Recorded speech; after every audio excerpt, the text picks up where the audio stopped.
Well, that didn't work out so hot. I meant to play some music here to get things started.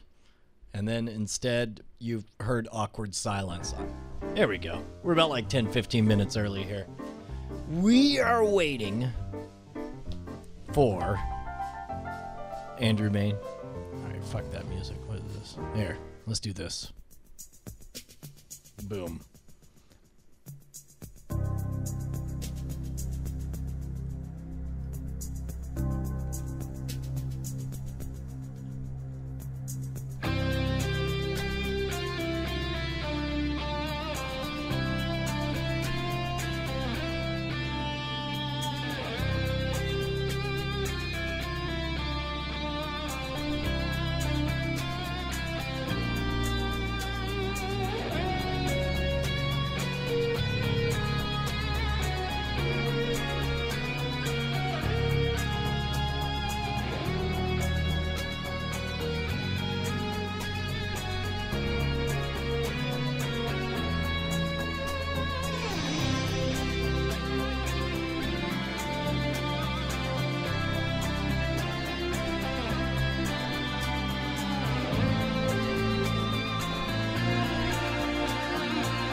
Alright, hold on. What the hell is this crap?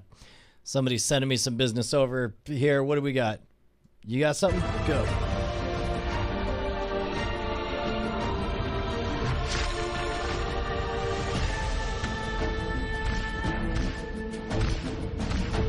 Fuck did I just watch?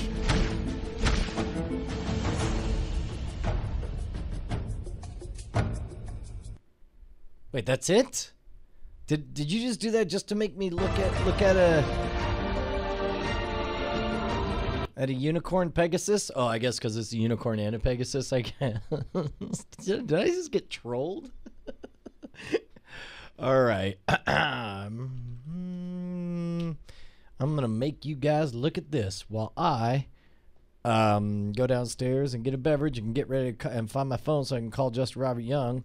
And you guys can hear somebody more eloquent than I talk about Spider-Man. So to those of you who are demanding her head, who are saying that she's wrong, who are insulting her, personally and professionally, I ask you to look at yourselves. And also, look at the film, which in my opinion, is thoroughly unamazing. I was willing to give Mark Webb and company a chance. I was a very big fan of the first two Sam Raimi films. The third one did not exist. And I was disappointed. Now, this review is directed to those who have already seen the movie and for some reason insist that it is awesome. To those others who have not seen it, make up your own mind, but spoilers follow. You've been warned. I will start with what I did enjoy about it. The casting was excellent. This concludes that portion of my review. The origin story. We were promised the untold story of Spider-Man. This was, for me at least, one of the big appeals. I did not want to see the same whole rehash of Spider-Man getting bitten, learning his powers, swinging around, fighting some sort of green villain. I'd already seen that. But what got me interested was the untold story. Peter's parents, perhaps there was something alluded to in the trailer of Peter's accident not quite being an accident. None of this ever came to fruition. I can only suspect that there was some sort of major last-minute re-edit of the film. A prominent editor is credited for additional editing at the end, which makes me believe that perhaps there was indeed some sort of mix-up. Also, the credited writers for this I expected more from, including James Vanderbilt, who wrote the much overlooked Zodiac, and I was very excited to see his take on Spider-Man. Alvin Sargent, who worked on all three of the Sam Raimi films, and Steve Kloves, who did admirable work on the Harry Potter films, I guess. I expected more from these gentlemen, and I can't truly blame them, nor can I blame Mark Webb, who did an excellent work with 500 Days of Summer. I can only assume that there was some sort of studio-enforced cutting of this film, which led to some truly awful pacing, which is surprising, because usually when you re-edit a film, it ends up getting better and moving faster. It felt slow. The biggest problems was the goals of the characters. Peter had a quest to find out about his parents, then to avenge Uncle Ben's killer. all of this pretty much seemed to go out the window about halfway through the film, where seemingly the characters just stopped caring about what they were looking for. Peter seemed more intent on getting cozy with Gwen Stacy. That did not seem like the driving force for the first half of the movie. Another thing that bugs me was it seemed way too easy for Peter to win the girl. Part of the appeal of the Spider-Man lore is that he's trying to win the girl, and she seemed to be throwing herself at him from pretty much the first scene, which didn't make for very dramatic tension. Anyway, I digress. The lizard men that the lizard transformed into these lizards, the SWAT team. By the way, he says they lizard just kind man. of disappeared. I don't know about you, but an army of terrifying lizards, like SWAT lizards, would be pretty formidable to fight. And they kind of just didn't appear until the end when they're on stretchers. So I don't know if there was some bigger scene filmed that they ended up cutting. Big major characters like Rafa, the Osborne Industries employee, played by Ifran Khan, disappeared after the bridge scene. We've seen photos of him in scenes that occurred later in a fight with the lizard, drawing a gun down in the lizard's laboratory. None of that ever happened. So, we have no idea. Hold on, I'm getting a call from Catherine. Hello, Catherine. You're on Sound Advice with Harry, the sound guy. Harry, how are you? I'm in the middle of my review, Catherine. Let's keep this professional. Well, I just got to say something. Go ahead, The Catherine. fans really beat me up on that last review. It really killed me. Yes. I need some defense. Yes. Well, I'm in the middle of defending you, and if it's okay with you, I'll call you back as soon as this review is complete. I adore you. Goodbye. Okay, goodbye. Where was I? The tone was needlessly dark. Not every film has to be The Dark Knight, but ultimately to me, the biggest problem is that it tries to stray either too close to the Sam Raimi films and what has come before, and then other times it'll veer the opposite direction seemingly just for the hell of it. And it's not always the right decision. It's just because you're different doesn't make it better. I'll give you my best example of this is in the original Sam Raimi Spider-Man, after Peter saves Mary Jane from certain disaster during the Green Goblin's attack on the Oscorp Unity Fest, there's a wonderful moment of him swinging her away. And the camera just holds not on Spider-Man, but on Mary Jane's face as she swings through the cavernous jungle of New York. And there's a moment of sheer romanticism and just pure excitement in her eyes. And that's a wonderful moment that, to me, harkens even back to the Richard Donner Superman film, something that you should aspire to. In this new one, when Spider-Man takes Gwen Stacy for an evening swing through New York, all we get is a wide shot seeing them swing by. We don't see anything. We don't know what happens. We don't know where they go. And what could have been a wonderful, great scene ended up being a subpar special effects shot. It evoked no emotion. It was no good. I don't know if they chose to stage it that way just because they didn't want to evoke the Sam Raimi version, but for whatever reason they did, it was, to me, a missed opportunity and symbolic of many missed opportunities in this film. All right, you're spared the rest of this because we got Andrew Main. Hello, sir. Hello, Andrew Main. Hold on to me. Let me capture your face. Let me see you. Hold on. Oh, wait. You can only see what I am seeing. I was doing my push-ups during that, so I'm all sweaty now. So it looks like I'm all like hot and bothered about like, oh yeah, man, Spider-Man criticisms. It makes me so hot. Let me show you something. Wait a minute. Do I want to see it? You want to see this? All right. It's in the worst way. Are we live? Yeah, we're live. We're live. All right. Here comes the Justin Robert I'm in Rubles. an undisclosed location right now. Well, you know what's funny is it wasn't until you said undisclosed location that I tried to figure out where you were. I think it was pretty obvious where you were. What would give it away? What would possibly give away where I am? I'm sure nobody in the chat room will have the slightest I love idea your taste in clothes. or figure out. See that? Wait a minute, where is that? You know what that is? Hold on. Take Good. a good look at that. What is that? I see Tam. Nah, there's nothing to that. It's not at the amazing meeting. You can verify.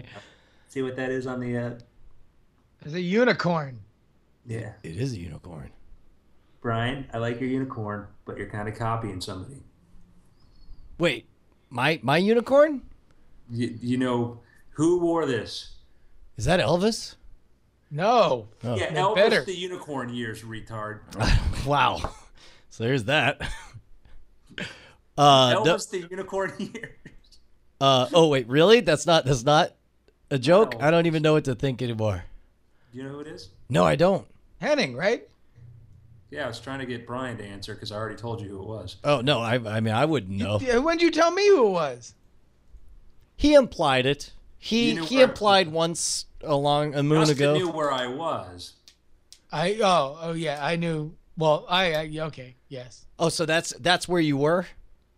That was the Copperfield warehouse. He's got a whole bunch of Doug Henning's props, and he has the Doug Henning costume. Dude, that's rad. That's amazing. That's the only photo I took. Can I take a photo? Like David's like, sure, take a photo. So I took the photo of that. So That is legitimately badass.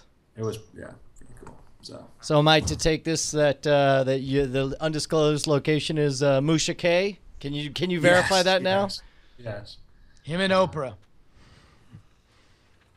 I'm not going to name names of who I saw a certain big blockbuster movie who also really liked it, but What? let's just say they won 21 Emmys, sold more tickets than the other single performer in the world, enjoyed it. Oh, about what big budget movie? Yeah, it's wait, are you invoking the Lucas prequel defense? No. Anyhow, I have immediately to my right here, I've got the one and only amazing Frutron, who we're going to try to pull in here if she will agree to. I'm scared. And I've also got Andrew Bentley, who does cute things explode. Bentler. What? I upgraded you to a Bentley, okay? Thank you. All right, you're welcome. That's okay. He does cute I was things gonna say- exploding. You ever see that? He does these great animations of cute things inside of microwaves. I Another know place. I've seen at least one of them. Yeah. Yeah. That is completely badass. Hold on, let me. What's amazing is that there's only so many places that I knew Andrew could record from, and I'm pretty sure that we've done some part of NSFW from one of them. Like it was either there or Joker Biagio. Hey, Vrutron. Woo! I'm hiding. She's hiding. He's here. It's impossible for you to hide. Done and done and done. All right. Hey, can I offer a submission for tonight's weird things? Do you want to do a segment with a submission? That'd be awesome. Well, did you? I guess I'll tell the story. I'll just tell the story. Let me find the link. Brian, you've already blown my mind from stories last week. Oh my God.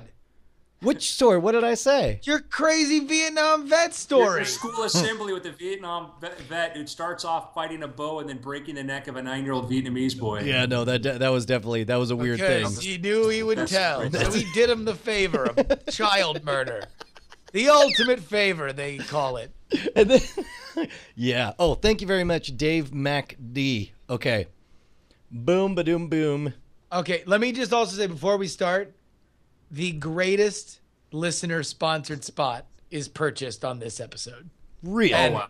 I don't. It's very simple. It's going to be the first spot, and you will know it as the greatest, most clever sponsored spot. And I hope it ushers in a grand new tradition of this show of listeners paying us $30 to make awesome jokes. All right, awesome. I'm going to go ahead and tweet out. Sorry so late, but weird. Oh, now crap pants. Let me put recording. that up on the website. Weird things Crap. live right Hold now. on, wait, Brian. Tweet Oh. out the weird things link. Okay, just weirdthings.com. Well, hold on. Let me get it. Waiting. Good to see the team is back together again. I just realized that you were talking about the unicorn on my chest. Skeet sheet. Skeet sheet. There was nothing better in planet Earth than when Padre SJ made that joke in the chat room. I don't even remember what that effect was described as. Oh, skeet cheating? Yeah, what did we come up with that? What was the context for that? I don't know how it came up, but I think it was it It had something to do with skeeting, like something that killed him. in your sheets though, and I can't remember why. Why not? That's why. Why ask why? Bud Dry. Wow, do they still make Bud Dry? No, they don't. Hmm. And many wonder if they ever really did. In many ways, Bud Dry never left us. All right. Boomtown Rats. We are now live on the front page of Weird Things, so just tweet out weird things. Dave McD says, don't know if you guys heard the discussion on Twit yesterday about how Dignation wouldn't work on Twit because Dignation is for bros and Twit isn't for bros. And the chat room was like, sure. Brian and Justin. Are we bros? I guess we're pretty much bros. Oh, are you kidding? Dude, bro. Bro, Come on. bro. Dude, bro. Bro, come on, dude. You're about as bro as it gets. We're bro dudes. We broing it out. That's one to bro on. Do. Bro, no. Not again. Okay, so if you're gonna bring in guests, I guess I'll switch to this. Yeah, we'll do this view. And if we get in guests, then I'll switch to the quad laser. Okay. All right, you ready? Yeah. Let's test some levels. Fart balls. Hold on. I cannot do that on command. That is Brian's unfortunately pretty amazing, Justin, but that is asking. they don't call me. They call me the dude bro Brian, not the amazing Brian who was able balls, to fart McGee. on. They don't call me old Brian can fart on command Brushwood. They don't do that. Wow. All right, let me hear Justin talk. Ain't that a shame? This is Justin Robert Young talking. I'm going to talk this about volume, and then sometimes I'll yell louder. Yeah, all right.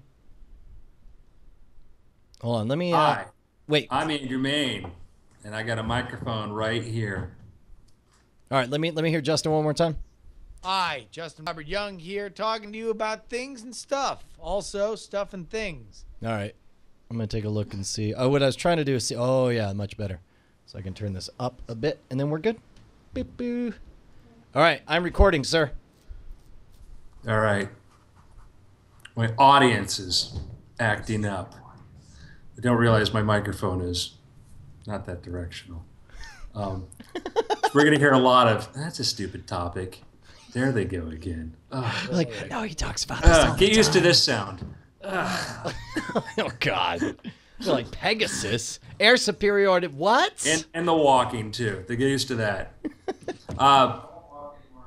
And the talking back. No, come back. No, that's good. That's good. You got it. You got You it. can sit here. You're scaring everybody away. I had to learn them, okay? I had to turn them. I mean, learn them. That's like a Turn them vampire. to learn them. Yeah, I turned them all right. That's what the gay wizard said. All right, I'm feeling Well, it. Harry, you're going to go to the secret school. What are you guys talking about? All right, we're about to start the show officially right now. You ready? Boom. Boys and girls, ladies and gentlemen, welcome to the Weird Things podcast. I'm Andrew Main, joined by Mr. Brian Brushwood. Woohoo! I thought I was special because I was wearing a fat unicorn on my chest, but I found out that I was just copying Doug Henning. Doug Henning had one on his pants, and guess where the horn was pointing? At his crotch. Playa. We also got Mr. Justin Robert Young, who could probably pull off that shirt and those pants and still have it look manly. I don't know if manly would be the right word, unless you meant manly as in the kind of things that shirt and pants set would attract. You're talking about the Freudian symbology of the horn. Yeah, there'd be a lot of men who'd be like, "Hey, bro, that's a nice shirt and pants." Meanwhile, I'm joined by the Frutron from Hollywood is Hard. Hi guys. And Yeah, Mr. Brutron. Andrew Bentler of Cute Things Exploding. Check out his YouTube channel. He's got a lot of cute things exploding. Unless- It's not just yeah. a clever name, kids. I was about to say, that's not like SEO, where it's actually like thoughts on economic discourse, but he's just like, I'm Right. sorry, the SEO was better for cute things exploding. Yes. So, I'll be over here as your studio okay, I'll audience. pull you in. All right. Boy, you're like sitting next to us on the comfy couch? Come on. Everybody just leaves. I feel like I'm going to make too many noises. It's all right. So let's get this show started. I'm in a different place. I'm used to my own little cave type environment. So this is being out there out in the open. I'm being openly mocked behind me, which is it's going to be exciting. No, you're out in LA, right, Andrew? Yes. Technically, Burbank. No. Technically, Bel Air. Yes. Bel Air. Anyhow, so we're going to start off with our first segment here. So I get meta. Gentlemen, I got good news. Yeah. Okay.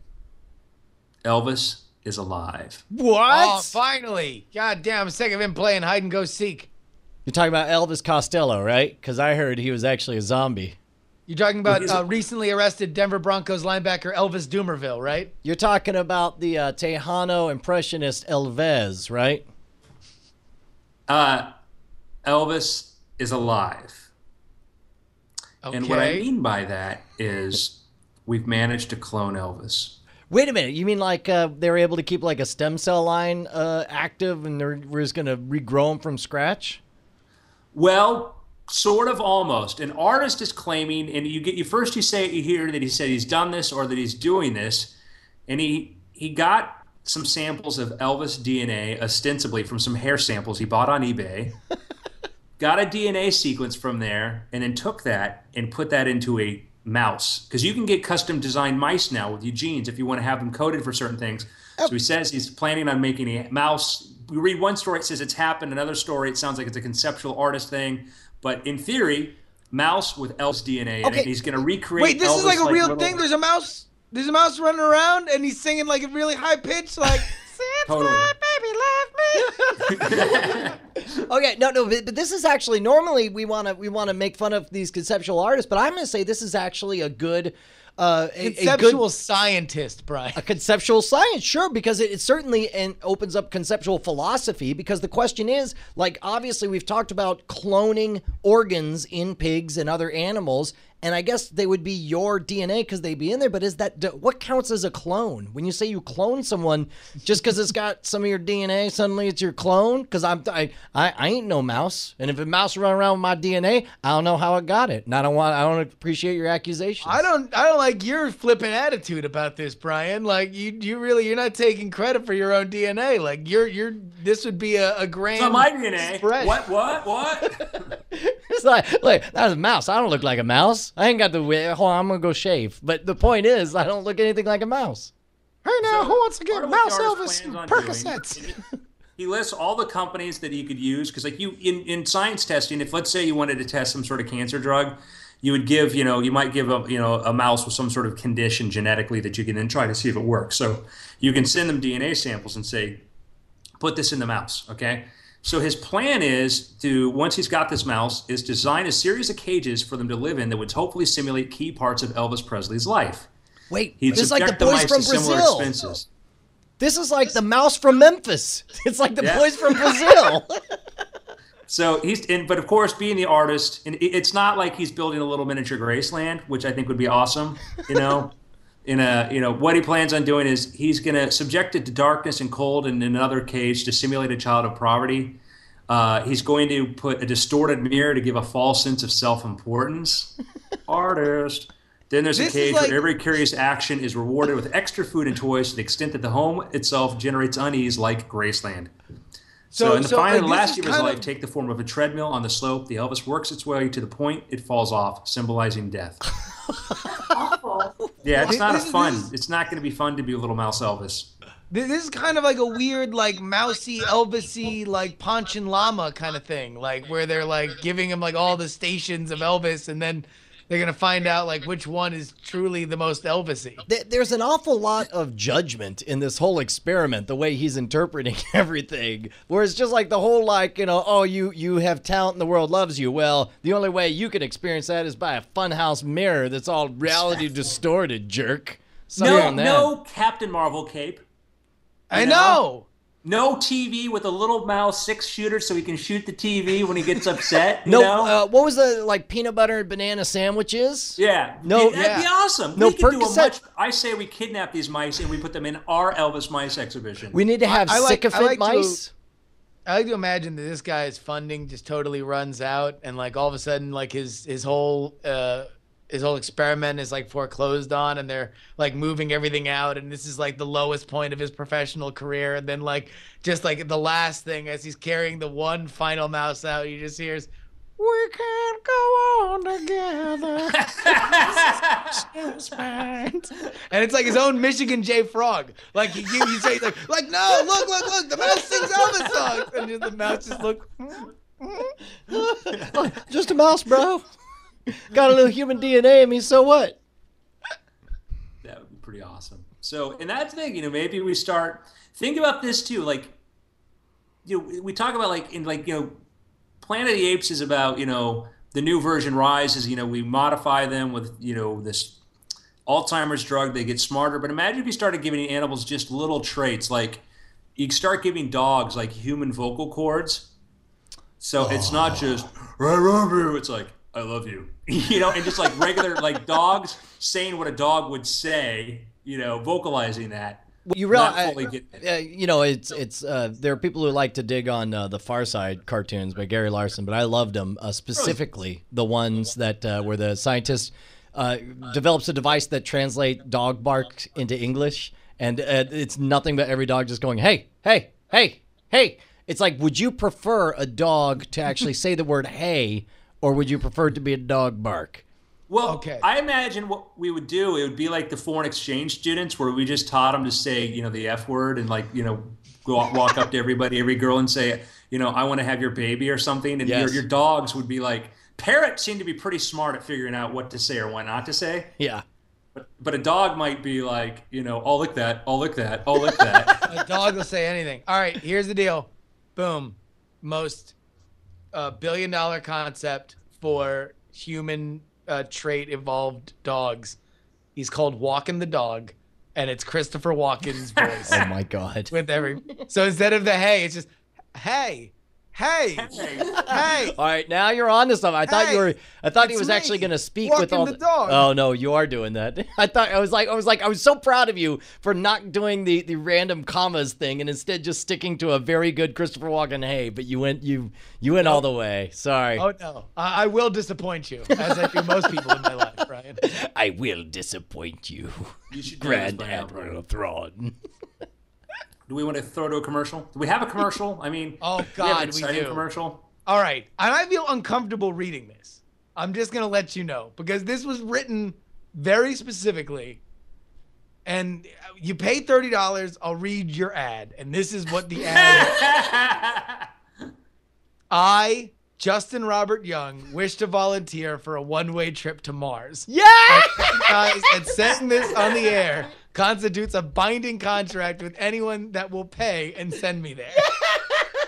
This is the greatest thing ever. Whoever that did, can we even say who did it, or that's just Game Tools bought the ad. $30, folks, if you want to prove what the limits are that I will read on the podcast. I will send myself on a one-way trip to Mars. Brilliant. If you give me a script to read it. Brilliant. $30, go to weirdthings.com/sponsor. That's where you can buy your sponsored spots. And we would like to thank Game Tools for sponsoring this episode, as I will rue the day as Oh I my die a God. lonely death on the red planet, jerk. you're live streaming from Mars. Like, well, guess I shouldn't have read that damn sponsor read. And to pay for it, he's still reading stupid sponsored stuff on Mars. Exactly. He's after railing on his decision, he's like, now for our sponsor. I hereby proclaim that I don't regret one decision I made. I love it here on the red planet. It is my new home. I I hereby think renounce the we U.S. plan to rescue me from Mars. I like that we just start inventing fake products for him to endorse just so we can laugh at him. Like, oh, my testicle wax is the best wax. It's the Martian testicle wax. I use it 100% every of day." Martians say, I would literally die if it weren't for my testicle wax. Wax. Comes in small sizes for people like me. All right. I want a little bit of a I got a story here that I don't know what you've heard. I don't know how much you know. When I saw this, I read this. It has so many elements to it. It really does. It's got personal elements. It's got this. And when I thought about Brian going to Indonesia, I got a little bit nervous first, and then excited, but then back to nervous for Brian. All right. So Indonesia is like, it's like over there. Sure. So it's literally on the other side of the world. So we're going to start a story, and I'm going to start off. I'm going to tell you where it takes place. I'm going to give you little bits of details, and we're going to try to guess what's going on. Okay? Ready. Justin knows the story, I think. Okay? Okay. Is that a clue? No, I don't know. Maybe you know this too, Justin, and if not to not, we'll yell and discuss spoil. this. Okay? Takes place in Papua New Guinea. Okay? Some people there were arrested. Okay? So far, unremarkable. I would imagine it's political unrest so far is what I'm thinking. 29 people were arrested for a crime they did together. Women wanted the vote. If we handle it like then, what did they do? Let's first describe their, I'm going to tell you this. They're in kind of an organization together. Okay? So you gotta- What kind of organization are they in? Well, they're the club. I got to imagine some kind of civil Culture club. some kind of civil disobedience. These are people who want something. These are protesters. I'm certain of it. Okay. Furries. They're not really protesters. Their club does something that's considered inappropriate. It's considered in older cultures it was okay. It was it was the normative thing, and now This is like it's taboo. This is like a A hair daughter club for men. a daughter marrying society, or a goat marrying society. No, a little more inappropriate. I'm sorry. It sounded like you said a little more appropriate than a daughter marrying. Inappropriate. A little more inappropriate. Okay, a little more inappropriate. Hey, Bonnie just peeked in to say goodnight. Real quick, on Mike, could you just say what would be less appropriate than a daughter marrying society for like a protest group?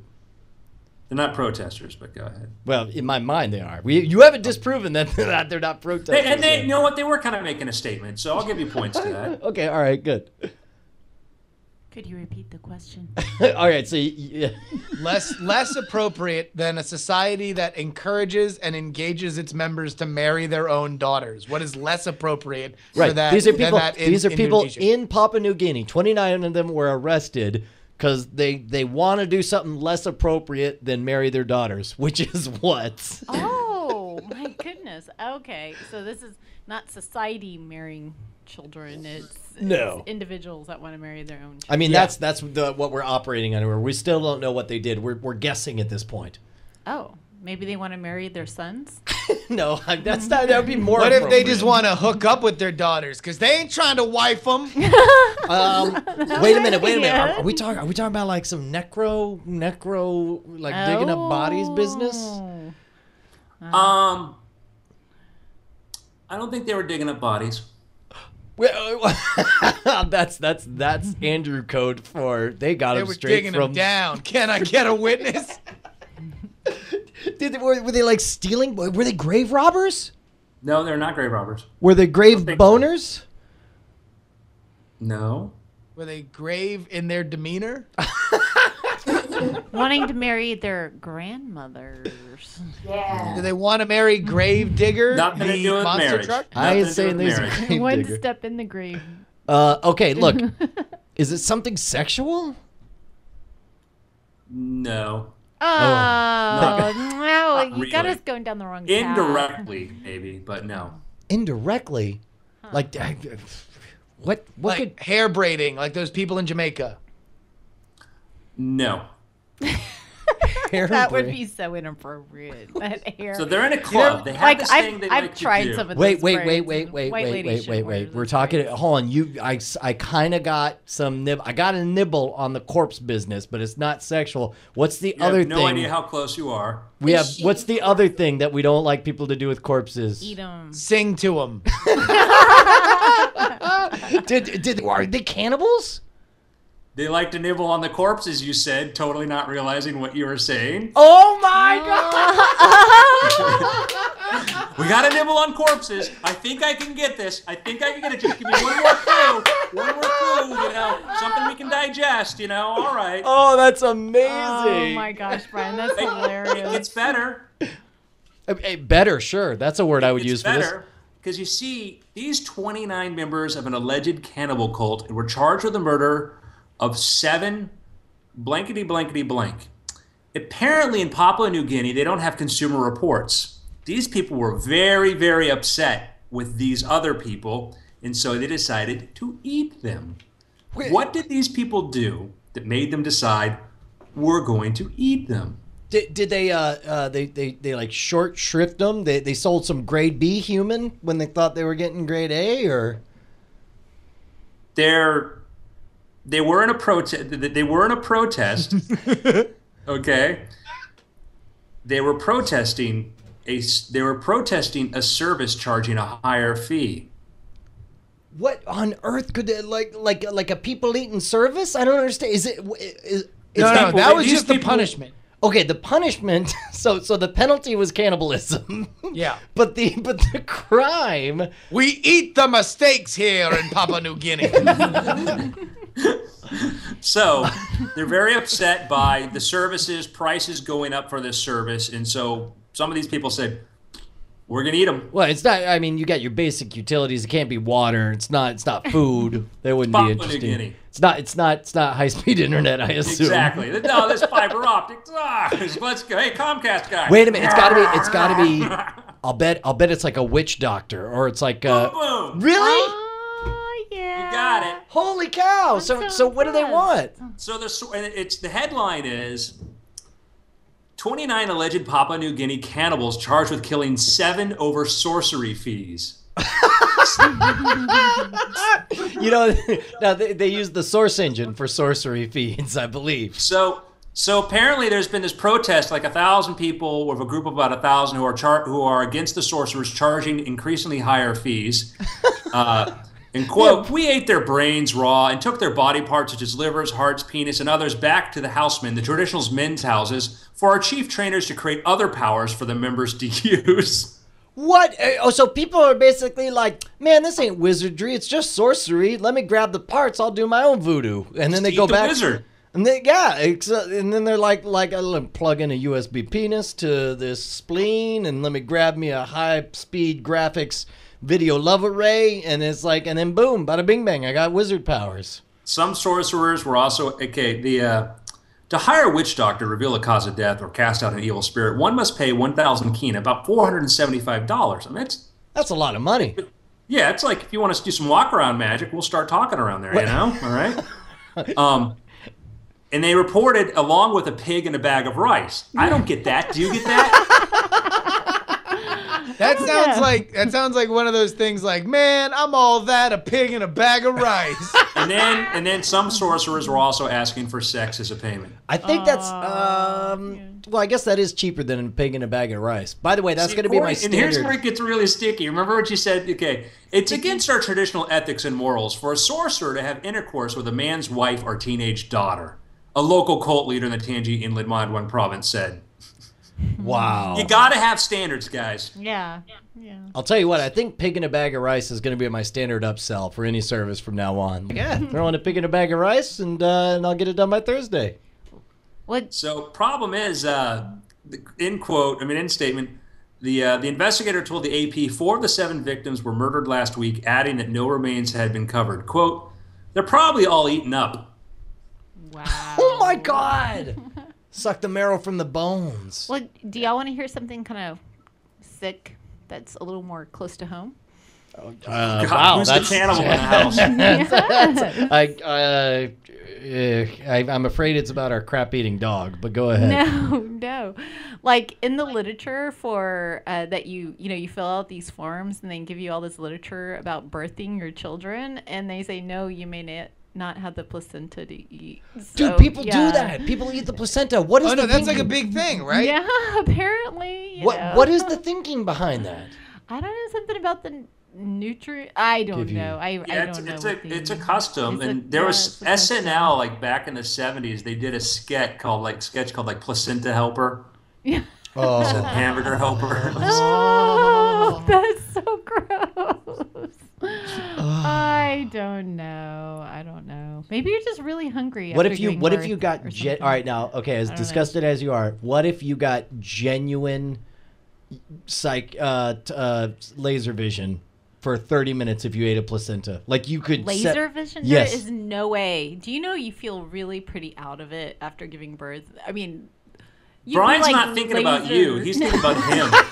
Okay, He's thinking but about all the that's things a you good could do around the point. house with your laser vision. would you mind, like, maybe we can freeze dry Well, maybe it and just keep maybe it it around? could be like placenta jerky, and like whenever you needed your superpower, you just take a little bite and chew that Snap on it to a down. Slim Jim. Chew, chew, chew, chew, chew. Somewhere, Grant Morrison is writing this down. You would not to have genuine It's a laser new- vision. It's for- a new origin story. Yeah, Oh it's my We're gonna bring it God. all back. Superheroes with placenta. All right, what about you? action. Would you? Okay, what? Okay, so here's the scenario. Bonnie gives birth. And I'm like, guys, listen. Here's the thing. I know, I know this sounds weird, but I saved the placenta and I sort of left it out for a long Number time. one, I'm already eating the placenta. I don't care what you like. On the air, like for laughs, I'll eat a Just like, placenta. I've eaten way grosser stuff. All right, so that answers that. Like, what superpower would get you eating my wife's I'm like, placenta superpowers. as your eyes are shooting lasers all around the house? It's just me and Mouse Elvis solving crimes. Heartbreak Hotel. Oh, Oh no. I guess. Me, Mouse Elvis, and walking the dog. I guess they think We're gonna it's ask Fruitron this too. all right, this is good. All right, let's have So Fruitron. some cultures they actually eat the placenta. Oh, yeah. Yeah. Brian, Including ours. yeah, exactly. Brian was just found out. His wife, that Bonnie, found out that they're about to have a child. That the hospital says we will not give you the placenta to eat. Yeah, like, And it's like Texas, which really surprises me because I know. Wait, that just happened? Don't they have to like give it to you for stem cell research and well, stuff? Well, yeah. you can do like cord blood, right? Because that's rich in stem cells. Well, So, but that Brian- handles outside of like they're not going to hand you any of your body parts except for, you know. You can't I get s- I it chopped steal up in that a, in, stuff. a, in a fatty brisket from Rudy's. Maybe some. Okay, Mashed potatoes I am aside? a little sensitive about my weight, even though I'm only halfway through my pregnancy. yeah, but, man. Why you got to like, bring up the moist? the fatty brisket. Thanks a lot. This would be after you give birth. It's a little reward for you. Not a bing bang. All right. So okay, so tell Fruitron the rest of this. So Brian has said, okay, we're all horrified by even that idea. Okay, eating the placenta. Okay, But if you could get superpowers, Brian said laser vision, or like be able to shoot lasers out of your But eyes, not like including not the like pew-pew forever. sound. Not like Oh, forever. it makes like the sound. Not forever. not forever. Like about it for every bite you take, it gives you laser vision or telepathy, or you can lift objects with your But minds. for like 4 days at a All time. right, so No, but we might like 30 minutes. 30 so minutes you'd per save bite. it for like emergencies, like you'd walk around New York City waiting for like the crane to be like precariously balanced over somebody and you need your laser vision to melt it. And you'd be like, oh, Okay. Yes, exactly. Do you walk around with jerky, placenta jerky? In your pocket. Absolutely. See? Hands down, yeah. what's the minimal superpower you would use it for? Like almost invisibility. no, Almost no, invisibility. like to vaguely glow, about as well as those like those glow in the dark stars that you put on your that's ceiling. kinda Like you have to hilarious. charge up in the Yeah, in but the, it in has the to be- lights. It has to met- be really That dark. sucks. I met a man who glowed. No way. Well, he said he glowed. This guy showed up at the foundation once, wanting to be tested for the $1 million prize. Okay? He had an empty suitcase with him for the money. Oh, that's So Randy and I are there. This guy walks. He said he came from Mexico, and like it was like he walked from there. He had you could just the odor was just intense. And he shows up. He's got the empty suitcase for the $1 million, and we go, well, "What do you do?" And we get somebody to translate. I glow. You glow. Yeah. If you see me in the dark, I glow. Now, Turn off the lights and I'll glow. Yeah, and then he said, you to confirm the or deny that was extreme, Vanilla Ice? to the extreme, I rock a mic like a vandal. Light up the stage. I'll wax a chump like a candle. you know he lives down there. But anyhow, so we're like, okay. If somebody could glow, actually, biologically, you could have an explanation. If he hadn't just powdered himself already, but there could be something. But Randy was pretty good at spotting just somebody who's crazy, up to a point. And so Randy says, "All right, let's go. We have this library where you close the doors. It's in the middle of the building and it's totally dark." So Randy's like, "All right, let's go into the library." So there's me, Randy, this crazy Mexican homeless guy with an empty suitcase, and the light. Randy turns the lights out, so we're totally in the dark, waiting to see if this guy glows. I'm thinking, we're gonna get murdered. We're gonna get murdered. It's a ruse, you know. I'm gonna get them into the room, and then I'm going to slit their throats because they're skeptics. And they're too obsessed with proving me wrong to realize. Seriously, how much would you have totally lost your stuff if, like, the lights go out and you just hear, "You shouldn't have done that." I gripped, like there was this plastic globe that spins, and so like the moment I heard like fast moving, I was just gonna hurl this in the dark and just try to beam the guy or whatever, because I'm looking like, okay, I can flip the glass coffee table. What can I do? There's books. I can start throwing them. This is like no, we didn't glow. We didn't glow. We couldn't get the stink out of the office for days. It was just, oh my god. You know, like you ever walk into a McDonald's and you're like, oh, the homeless guy was sitting here. Yeah, sure. You're like, oh, the glowing guy was glowing here. That's the way I am. Call every public library, okay? So he had that smell, but anyhow, he turns up the lights and he's like, I'm glowing, and we're like, no. And he's like, well, technically, in the infrared spectrum, I am, because it's heat energy. It was and that wasn't like an official test. That's like, and then it's like, and like we would go as far as going into a library and closing the doors and shutting out the lights with a crazy guy to find out if he could glow in the dark. I like to think of this as like the really crazy Mexican knockoff version of Clue.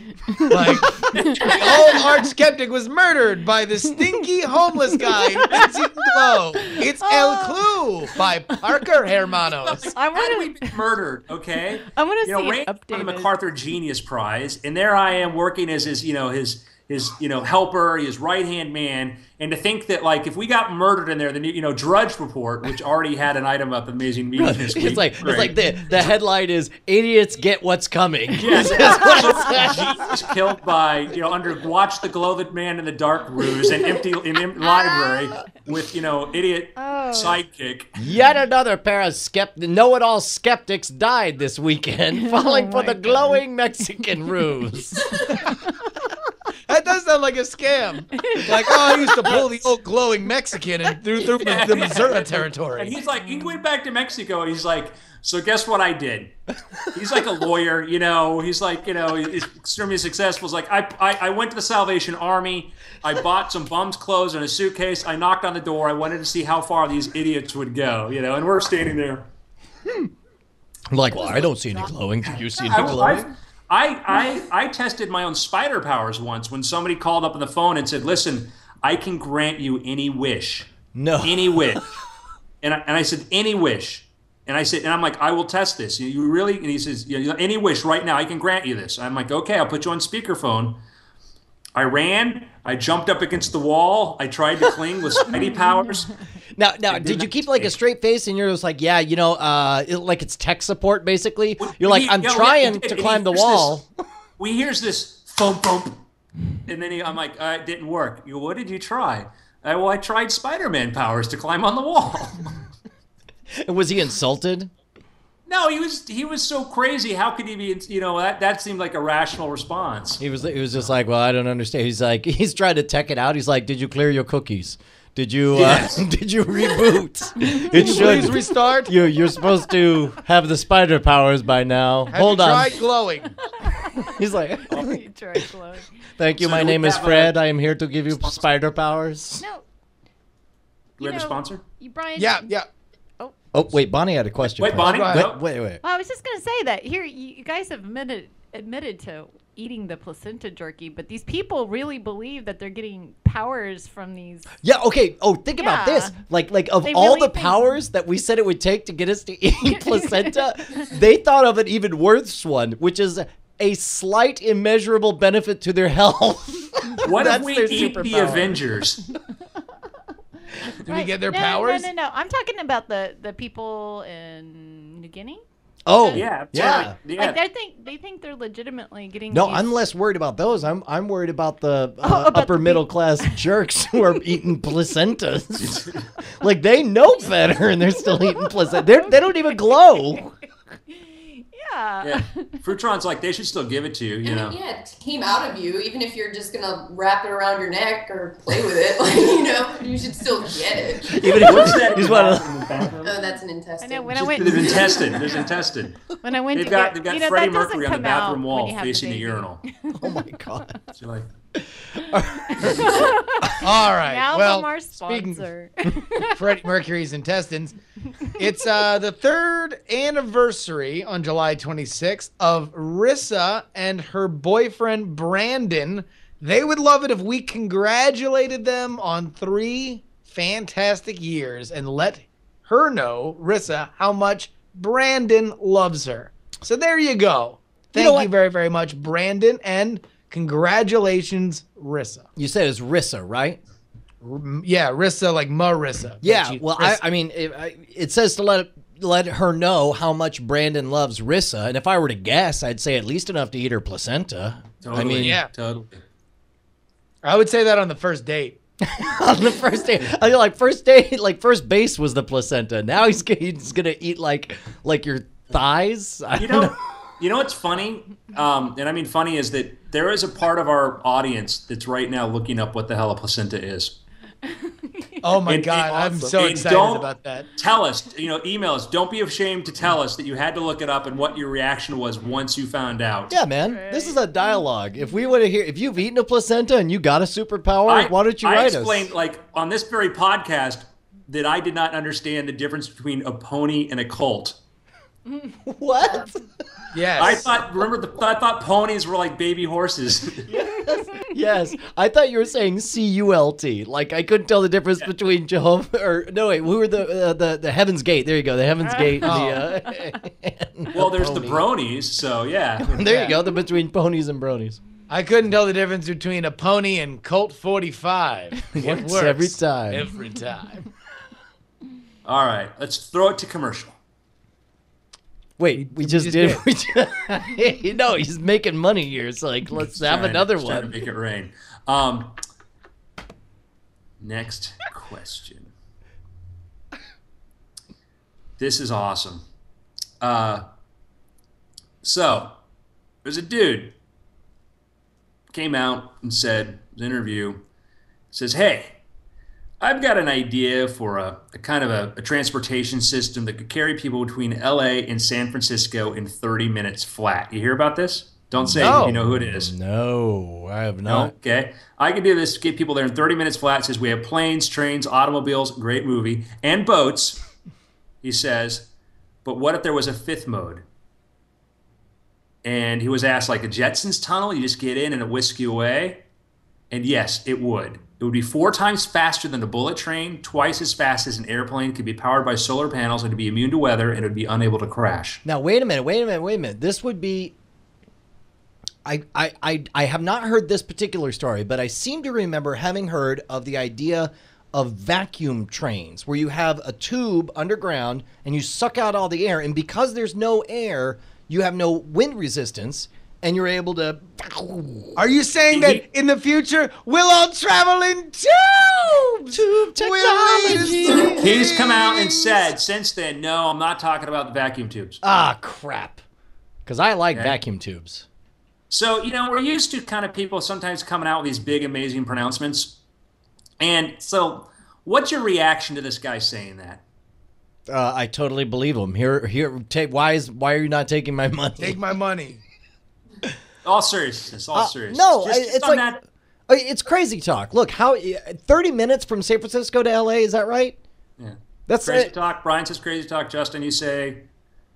I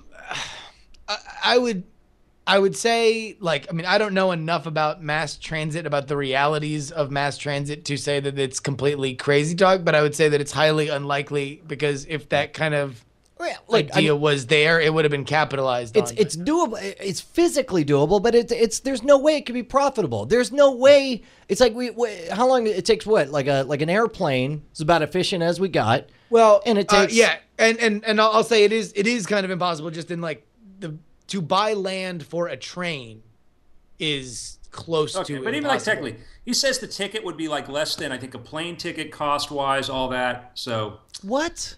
No, I don't believe it. yeah, he is a crackpot. Go ahead, drop it. Drop the bomb. The guy wants to live on Mars. I mean, he may have just sent a spacecraft to the International Space Station, created PayPal, designed the Tesla electric car, and did that. And is Elon Musk. Totally. But now let's just disregard him and let's just throw this out because obviously we know Elon Musk, in an interview with Sarah Lacey, brought this up. And then people are like, what? And he's going to provide more details on this. So Elon Musk says he has an idea for a new form of transportation that could do, travel LA to San Francisco 30 minutes faster than airplanes, faster than bullet trains. So this is a guy who's, I'm not going to say batting 1,000, but who has a really consistent record of saying stuff that everyone believes is total horsepucky, and then it turns out, and then he just kills it and does the impossible.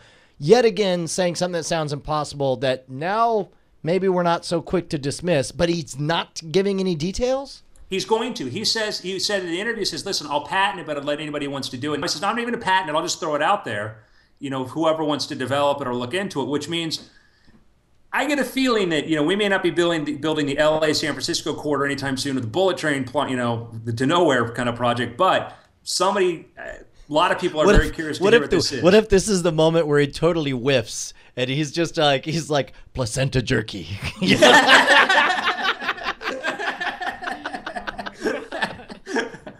Listen, guys, I had 5 ideas. They're all out. That was in my original notebook that I found in my college library. Everybody laughs, and then he just pulls out the jerky, starts shooting lasers everywhere, and then flies away. Glowing. Wow, that's crazy pants. So he wants to do just an did he say underground, or did I just hear that in my head? Hyperloop, we don't know. Details to follow, so we'll follow up on this, but... if anyone's going to do it, because, theoretically, he's Tony this Stark's is less best challenging friend. than getting to Mars, right? When you are so cool, they decide, in superhero movies, who would be an awesome guy for Tony Stark to have be his best friend or be a good friend and say something to at a restaurant. Dude, he's our generation's Howard Hughes. It's like you got Howard Hughes, you got Bill Gates, and then you got Elon Musk. Yeah, Steve Jobs and Elon Musk.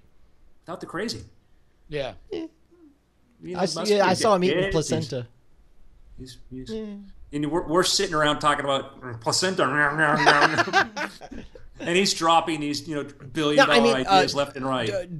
Could it be that he's just talking about rocketry? Because I know, for example, in the Robert A. Heinlein book Friday, they used to talk about what they called semi-ballistics, which was basically.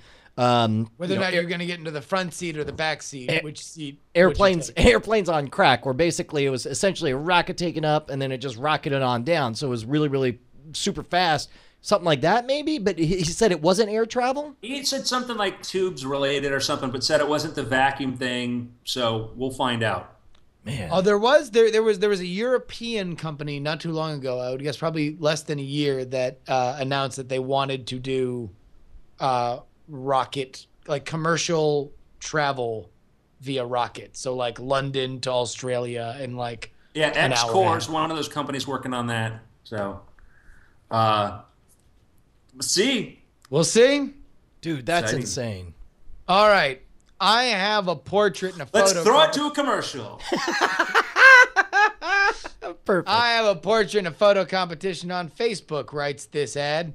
It's vote-based, and people can vote once every 24 hours up to July 23rd. I want people to practice for this November by voting on my photo. However, that's where the ad ends, so I need to email Adam Rose so he can tell me where people can get to it. Awesome. Hey, before we do picks, if you don't mind. Do a whole Brian segment. No, I don't want a whole Brian segment, but I do want to mention something that broke, a story that broke earlier today. Yes, Brian segment. That's not okay. I can't believe you guys haven't seen this. Brian segment. Justin, we need an intro for the Brian segment. Ladies and gentlemen, welcome now to the Brian Brushwood segment. Now, your host, Brian Brushwood. So imagine you have a defect. Brought to you by Brian Brushwood. So imagine you have a defect. Written and directed by Brian Brushwood. And you need some kind of device to help you function correctly, right? What's sort the of- first problem? You have a defect. You have a handicap, right? You Okay. need a device to let you function Like correctly. shrapnel that's gonna infect your heart and you're gonna die, so you need Iron Man technology. Not that sci-fi, but pretty close to it, right? Like a deep psychic wound from watching your parents get murdered or at a young age, and you have to compensate through your own form of therapy by roughing up hoods and. Not quite that either, but it's something. It's a deformity that's rather A vulnerability to a radioactive green material from your home planet. We hope you have enjoyed this segment called Brian Brushwood segment. How's it That feel, was the Brian? Brian Brushwood segment. Go ahead. No, okay. So imagine you've got a. I'm not going to say deformity, but you got something wrong with your body, and you got to correct it with some gizmos. Now there are conventional methods to do this that most people are very accustomed to seeing, but you decide to take care of it with an unconventional method because you believe that it's got advantages long term, and as the technology evolves, it'll eventually be the way everyone deals with this defect. And you find yourself with your family. You've been doing this for about a decade and a half. You're a pioneer of sorts in your field. And you find yourself in a fast food establishment in France, and someone they don't like your gizmo. They don't like your gizmo, and they reach over and they start physically trying to rip it from your body right in front of your family, even though you're a paying customer for this. Have you guys read this story? Justin's looking at me weird. Andrew knows exactly what I'm talking about. Do you have any idea? Okay, what's your guess, Justin, from what I've told you so far? Something throat related, like maybe he's got like one of those throat things. Yeah, no, he did not. That would be insane, though. Somebody walks up, he's got like an artificial throat, and you're like, Ooh la la! I don't like your thing. The title of this story, and this is up at eyetap.blogspot.ca, CA for Canada, and the title is "Physical Assault by McDonald's for Wearing Digital Eyeglass." And basically, this guy pioneered. He's worn various versions of this. It looks kind of vaguely. It looks an awful lot like the modern version of Google Glass, whereas Google Glass is designed to, give you augmented reality. As I understand it, this gizmo that the guy read, and I'm sure you've read this too, Andrew, this was designed as essentially a way to do corrective visuals, right? Yeah, and I remember the last time he had an encounter, and there's a reoccurring theme here. But go ahead. Oh, is the guy an attention-seeking weirdo? I would not say that, but I never. Far be it for me to try to defend the French. you're like, I would not say that, but if you were to say that, Brian, I would sit over here and go. Part of it is that the assault should not have happened. Absolutely was inappropriate, totally inappropriate. But their concern is that it was like inside of an establishment where you're not supposed to be recording. They would be recording. Right. And part of his corrective thing does. Well, record. it has a buffer. It has a buffer, is what he said in there, because that's the sticky part in there. He explains that basically, and he doesn't, as a victim or plaintiff will often do, they're sketchy on the details on what escalated it, but basically And now it's like his TSA encounter, which none of us wants to get in a position of defending that whole procedure. But right.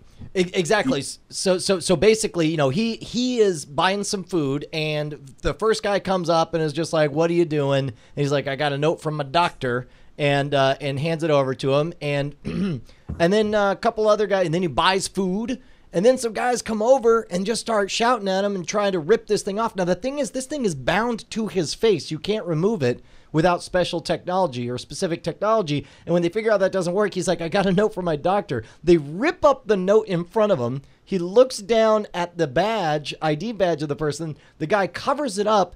But then here's the twist. I thought this is interesting. Now, this could be one of two things. It could be that this is a guy looking for a test case, in which case he certainly found it.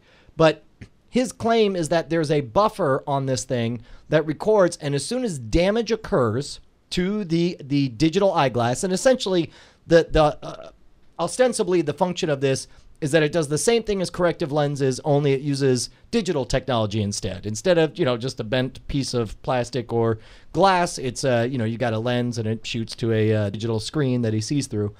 But in this buffer, when the things are damaged, it saves and locks down the last things that happen to it. So as a result, it's in the buffer that you're able to see the face of all three of the perpetrators that he claims, assaulted him. And it was kind of interesting on this thing, this email that he wrote, where he just sort of just says, hey, man, I'd really like it if you guys would go to bat to me, because I wrote emails to McDonald's, but nobody's responded, which is weird for a physical assault charge. But this thing, whether it was intentionally designed as sort of something to blow up in the media or not. No, he says it's attached to his body as if it's like a cyborg implant, and then you get into it's like a screen, and there's the details that, and I may be told. I mean, again, nobody should take that off his face. Absolutely should not happen. Let me not. I'm not going to defend the actions of those people, but I remember another encounter, and he's like been trying to be this human cyborg for years, and and I remember Randy talking about meeting him and how he record this. I think it's the same guy out of MIT there was a guy at MIT who records every single interaction of his life, and I don't know if that's the same guy, but in this case though, the attachment thing. What is it? Adhesive tape? Is it because he's trying to? You read it and you think that he's got like a Borg thing going into his, optic nerve, but then.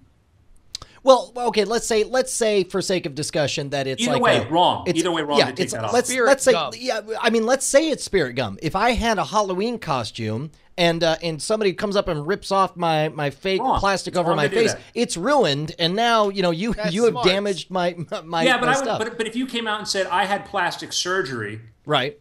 That was ripped off, my new plastic surgery thing. I don't like your nose. I got your nose. You're already trying to tailor the narrative in such a way that I'm questioning the motive. Oh, by the way, I've just been handed this from Bonnie. It says placentophagy. Mammals eat it for nutrition. Humans are well nourished.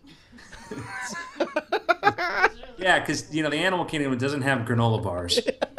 No, they don't. That's true. So here's the weird thing. There's a lot of attention-seeking jerks who have brought up significant and interesting questions. Kind of like, not unlike Mouse Elvis, right? It's like, even if this guy is sort of, even if this is a repeated theme with him, I'm still fascinated because I think it does open up an interesting discussion about where we're headed and what it means to I mean, why not record everything all the time? And certainly if you're McDonald's, obviously McDonald's is in the wrong, and obviously McDonald's is going to have to apologize to the poor robot. But meanwhile, I don't know. There's always weirdos at the fringes, and they're not usually likable. But I'm glad that there's always weirdos at the fringes. Yeah, but it's France, and French law is really weird. I mean that we're talking a part of the world where you can express an opinion about a religion and face criminal penalties. So I mean, we're talking about a place that calls their quarter pounder Royale with cheese. Yeah. What the hell's that about? I'm just saying that I absolutely hear you, Brian. About Dude, Andrew, sometimes the troublemakers got to push the envelope, but man, they're a lot. I don't think you understand, Andrew. They dip their fries in mayonnaise. I've seen it. They drown them in that stuff. Yeah, it's interesting. I think that, I like to think that these guys really thought Google Glasses were a stupid idea and just got angry when he walked in. Yeah. Tell you what, man. They'll never be a consumer product. I don't care how many planes you jump out of. Enjoy living in the past, jerks. I'm out. We ready for picks? Let's do picks. Who wants to go first? Me. I've been watching the Batman movies because I'm ready for Batman. I'm Mr. Batman. I watch the Batman movies and I love them both. Oh, yes, they call him Mr. Batman. Let me just say, they are triumphs. Like, in looking back at them, like, they are so amazing. Batman Begins. I'll say this. Here's the one takeaway after watching them back to back. I'm going to say the newly single Katie Holmes, I don't normally find her to be a better actress than Maggie Gyllenhaal on the course of their entire career. I thought she was great. I thought she was, and like, I agree. Leads better. Yeah, like, Maggie Gyllenhaal kind of drags Dark Knight down. Like, if you're gonna rank the things in Dark Knight, Maggie Gyllenhaal kind of comes off as like weird and kind of uneven. Like, that him and Bruce Wayne like have a thing, but like her motivations aren't really clear.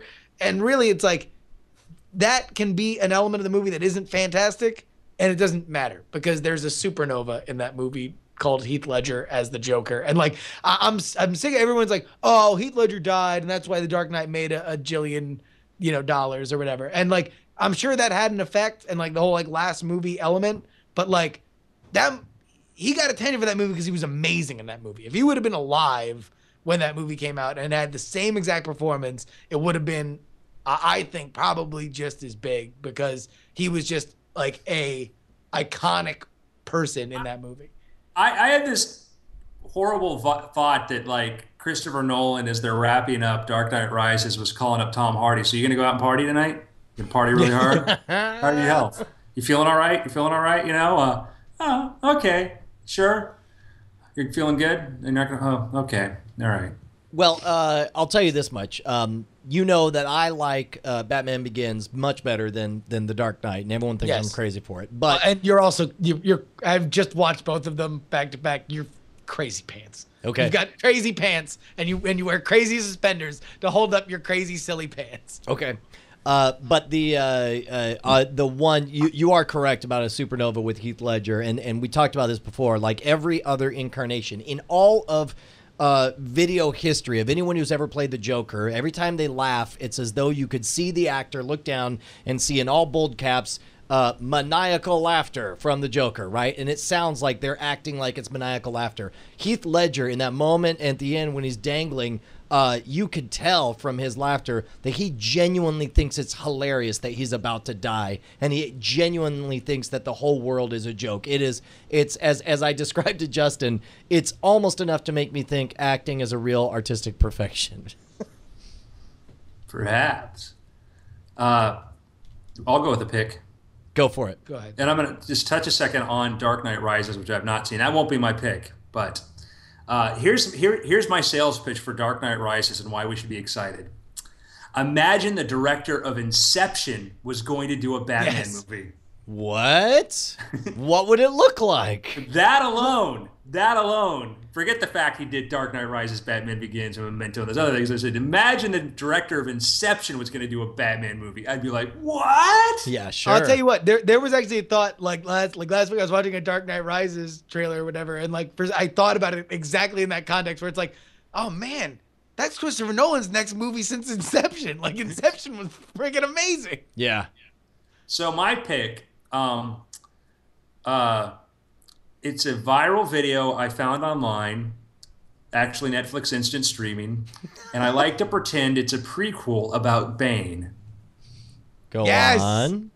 Tom Hardy, who is a fantastic actor, who's like the new Gary Oldman in many ways. He's a guy whose next role, do you know what his next big role's coming out as? Gary Oldman. Close. No. Mad Max. Oh my God! Are they rebooting Mad Max? They're middle production. They're rebooting Mad Max. And Tom Hardy is Mad Max, which I'm cool with. I think to do a reboot is love Gibson. Let's let Hardy have a chance at this. Anyhow, he did a movie with the director of Driven, Nicholas Refn. Yes. Big old Nicholas W. Yeah. Do you know how to say it? No. Yeah, okay. So he's like, and those are genuine Hollywood types that can't say it. Yeah. Who also Drive, did a great film, Viking film with Miles Michelson, or screwing up the other name, who's going to play Hannibal Lecter in the TV series for NBC. Did Driven, did the Pusher series, great director. It's called Bronson, and it's Driven based on the true story of Michael Peterson, who was Britain's most violent criminal. This guy spent something like 32 years or 36 years in prison, 32 of them in solitary confinement. And Tom Hardy bulked up for this to play this guy who was just a brute of a guy who loved violence, excelled at it, and liked prison because he could get into fights and stuff. And he would kidnap, the guy who'd be delivering books, he would hold him hostage. And when the guards would come in, he would strip himself down naked, cover himself with grease, and then get ready to fight so he could just start fighting the guards when they came in to drag him away. And so it's Tom Hardy and just an amazing performance playing this, with it playing his own Greek chorus. It's very interesting. So right now, Netflix instant streaming is called Bronson. Lot of male nudity in it. But, if you want to see some criminal dong, that's your place. Yes. I'll say this. Bronson, as a movie, I don't know how much I love the movie itself as a performance by Tom Hardy. Insane. Yeah. It's like it's 10 out of 10. I would put it up there. You watch that and you realize that like a lot of kind of very similar, reminding me of a lot of Daniel Day-Lewis and There Will Be Blood. Yeah. So, have I already mentioned that I'm watching the Tron animated series, Tron Uprising? Yes. Did I already talk You about said it? it's horrible. You said it's horrible. Worst thing. Okay, well, just quick side note. The one thing I had been wishing for was more character development, so it wasn't just adventure of the week over and over and over again. And they're definitely doing that. Olivia Wilde appeared in this most recent episode as Cora, the ISO from the movie, which I'm excited to see if they develop more backstory for. And yes, I'm a grown man watching a cartoon, but it's gorgeous.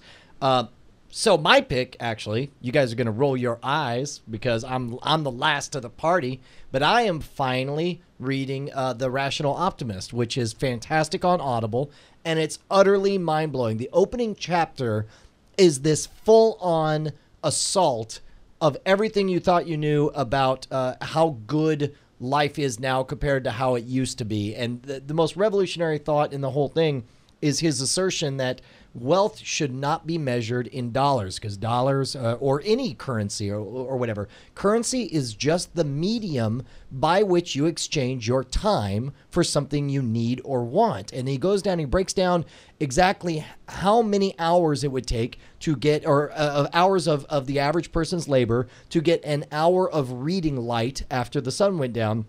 In ancient Babylon, it would take 6 hours to get oil, and I'm going to get all the numbers wrong. But you take an hour in order to get a single tallow candle in the Middle Ages. It would take 15 minutes in the turn of the century, and then now with compact fluorescence and how little energy they require, it takes a half second of the average person's labor to get an hour's worth of reading light, and it just makes this fantastic, compelling argument. It's this relentless assault of all these things that are just getting better and better and better about life, that it makes you like way jazzed about the future and about like no matter what happens. He points out even with disasters in the 20th century, the biggest economic disaster took less than 10 years to get over with. I mean, it's amazing. Now, granted, and he says, in the 21st century we may have some kind of global war that makes it the worst place ever to live, but it's highly, but even if that happens, we're still gonna. We had a good run. Well, but the trend is that after every setback, we come back and we have even more prosperity.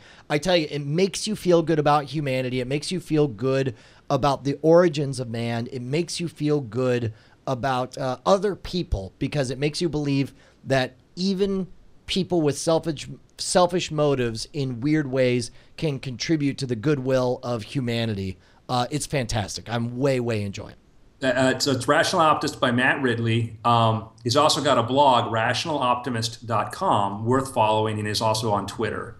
And he's got a lot of great updates. He used to be a writer for The Economist, and so he's got a background in science. He's a wonderful science writer. Loves economics and stuff. He's done TED Talks. He's great. By the way, I absolutely loved the cameo by a friend of the show, Paul Zak, shows up in the book, talking about oxytocin and talking about so much of conventional wisdom about screwing over the other guy, and about how mankind, there are precious few things. We like to think that mankind is truly unique in many ways, and it turns out in most of them we're not. But the one way we are truly unique in is that we tend to genuinely want to seek the benefit of being altruistic. We love the high of sharing our food, of helping other people. And now, and he makes no bones about it. It's like we don't love actually helping other people. We love the high that you get from helping other people and getting their approval for it. And it's amazing. And I can't wait to finish it. And I highly encourage everyone to read it. He's only had like one guest blogger on his blog. Oh, really? Yeah. Oh, no, he's like email buddies with Andrew. Andrew and Matt Ridley are like BFFs forever. Absolutely. Well, I am. Allow me to apologize that it took this long for me to read it, and I will forward that to him. Yeah, your personal apology. He's Trey Ratcliffe is buddies with him too, because he Ridley's family, his wife's family's in Texas, comes from Texas. So that's awesome. I think they live maybe even near Austin. So his wife is actually, Matt Ridley is actually the Viscount Matt Ridley, by the title from in there, but his wife is a neuroscientist, I think originally from Austin, around that area. That is phenomenal. We'll find out if he's going to come visit around there, because maybe he see him House of Brushwood. Yeah, right on. You would really, really like him. He is a very, very he talks like he speaks. He's one of these guys. It's just as a kid I loved reading his books.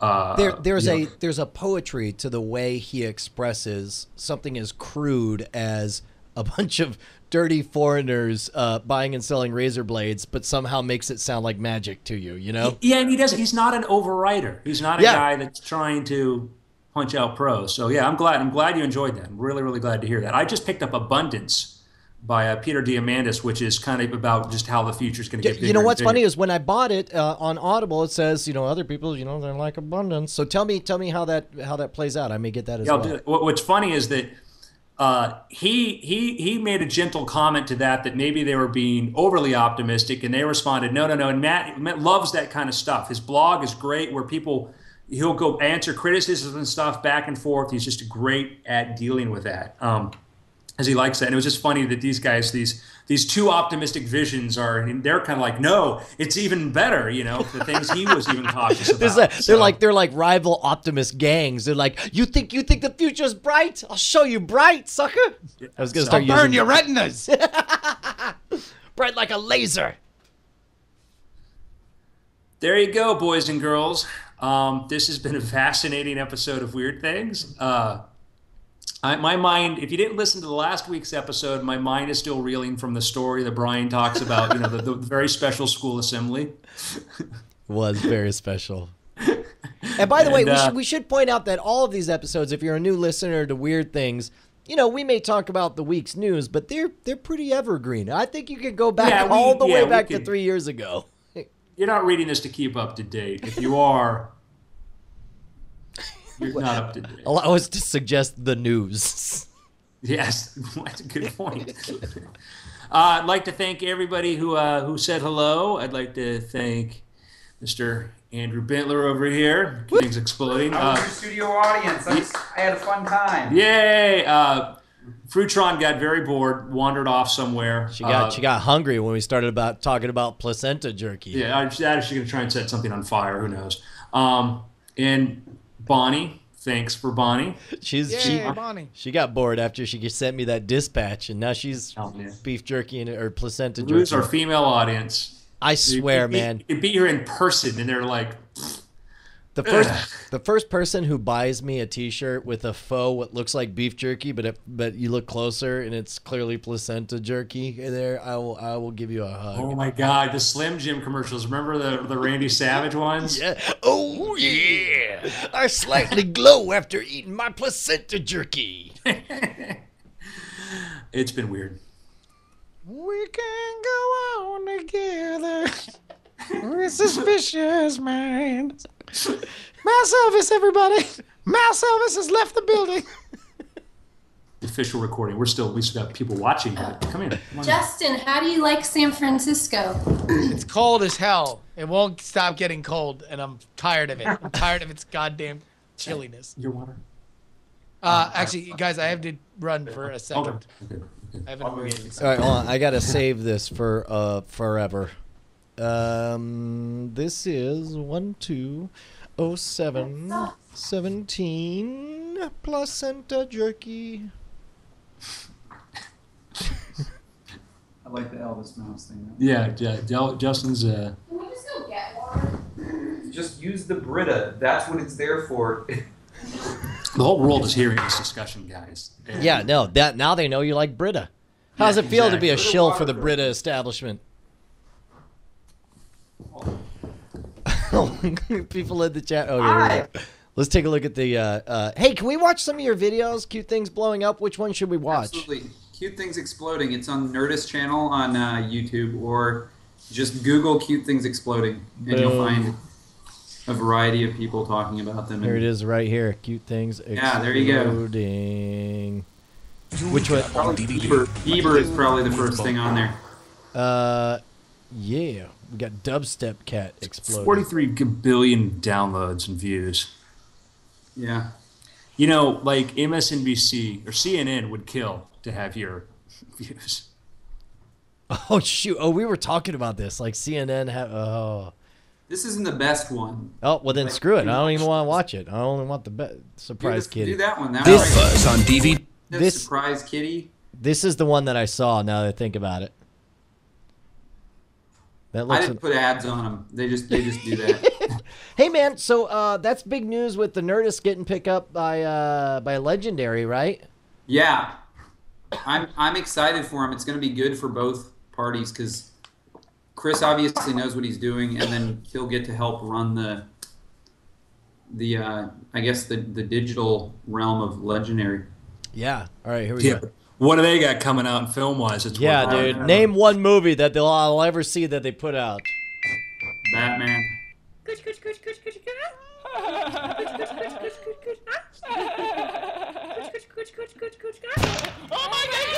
Things exploding. Please don't try this at home. And that's basically all it is. That's it. But you know what? See, okay, now you shouldn't say that's all it is. You're like, that's all it has to be, because I would not add one single thing to that. It's got everything you need. It's got dwarf hamsters and exploding.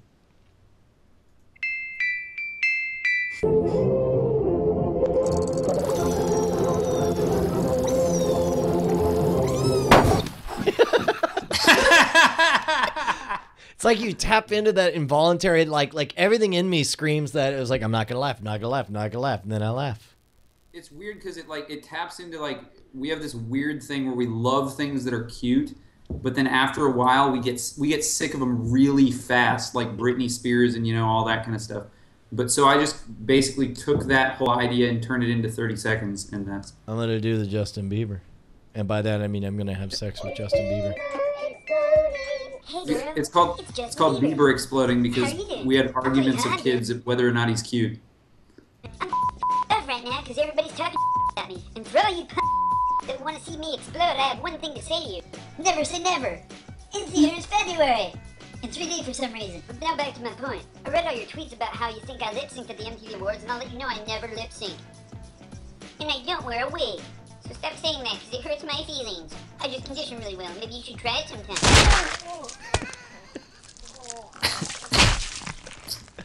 Now, what's the source video? Like, did you actually get Justin Bieber? No, he did like a thing a long time ago on YouTube. He started on YouTube, so he's got like a lot of videos on YouTube, and that's a thing that they did with him where he, I guess, chose his favorite 5 videos that were on YouTube. Got it. He's just like doing that, and somebody was putting their voice into him, so he didn't realize he just left himself open to any dialogue you wanted to put in his mouth. Brilliant. Yeah.